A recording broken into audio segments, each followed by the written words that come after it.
ഭയങ്കര ഈസി ആയിട്ട് ക്യൂട്ടായിട്ടുള്ള ഒരു മിനി നോട്ട്ബുക്ക് ഉണ്ടാക്കിയല്ലോ. ഞാൻ എടുത്തിട്ടുള്ളത് A4 ഷീറ്റാണ്. A4 ഷീറ്റ് ഇല്ലെങ്കിൽ നോട്ട്ബുക്കിൻ്റെ പേജസ് എടുത്താലും മതി.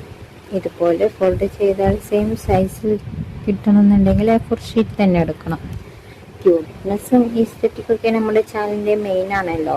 ഈ മിനി നോട്ട്ബുക്ക് ഹോംവർക്കൊക്കെ മറന്നു പോവാതിരിക്കാൻ ക്ലാസ്സിൽ കൊണ്ടുപോയാൽ അതാത് സബ്ജക്റ്റിൻ്റെ ഹോംവർക്ക് ഉണ്ടല്ലോ, ടീച്ചേഴ്സ് പറയുന്ന ആ സ്പോട്ടിൽ തന്നെ എഴുതിയെടുക്കാം. അതിൻ്റെ ഡേറ്റും എന്താണ് ഹോംവർക്ക് എന്ന് വെച്ചാൽ അതും കൂടെ ആ ഡേറ്റിന് താഴെ എഴുതിയിട്ടുണ്ടെങ്കിൽ കറക്റ്റായിട്ട് നമുക്ക് വീട്ടിൽ ചെന്നിട്ടുണ്ടെങ്കിൽ ഓർത്തെടുക്കാൻ പറ്റും.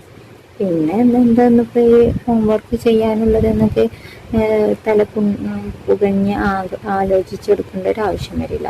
പെട്ടെന്ന് തന്നെ ഏതെല്ലാം സബ്ജക്റ്റിൽ ഹോംവർക്ക് ഉണ്ടെന്നുള്ളത് ഈ നോട്ട്ബുക്ക് നോക്കിയിട്ട് നമുക്ക് കറക്റ്റ് മനസ്സിലാക്കാൻ പറ്റും.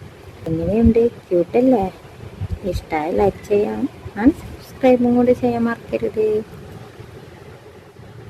പിന്നെ ഇതിൽ പറയുന്നത് ഞാൻ ഇത് അങ്ങനെ മടക്കുക ഇങ്ങനെ മടക്കുക അങ്ങനെയൊന്നും പറഞ്ഞിട്ടില്ല കേട്ടോ. കാരണം എന്താണെന്നറിയോ, കൂട്ടുകാർക്ക് ആകെ കൺഫ്യൂഷൻ വരും.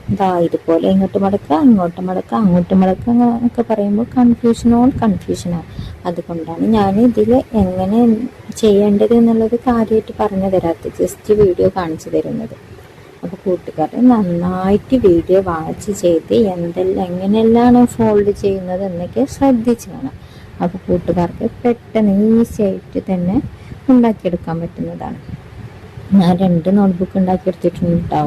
നല്ല ക്യൂട്ടല്ല കാണാൻ, എനിക്ക് നല്ല ഇഷ്ടമായി. പിന്നെ അതിൻ്റെ മേലെ ചെറിയൊരു ആർഭാടം വെച്ചാൽ ഒരു ഡെക്കറേഷൻ എന്നുള്ളതിൽ വരക്കാനുള്ളൊരു മടി കാരണം ഒരു കവായി സ്റ്റിക്കറും കൂടെ ഒപ്പിച്ച്. അപ്പം എനിക്ക് നന്നായിട്ട് ഇഷ്ടമായി. വരച്ചിങ്ങനെ ഇരിക്കണം കാട്ടി നല്ലത് ആ കവായി സ്റ്റിക്കർ ഉണ്ടാകുമ്പോൾ എന്തിനാ അപ്പം വരക്കുന്നത് എന്നുള്ള മൈൻഡായിരുന്നു. അങ്ങനെയാണ് ഇപ്പോൾ കവായി സ്റ്റിക്കർ ഒട്ടിച്ച് നല്ല ക്യൂട്ടാക്കി എടുത്തിട്ടുണ്ട്. അപ്പോൾ കൂട്ടുകാർക്ക് ഇഷ്ടമായാൽ കമൻറ്റ് ചെയ്യാൻ മറക്കരുത് കേട്ടോ. പിന്നെ ഒന്ന് ലൈക്ക് ചെയ്തിട്ട് ഒന്ന്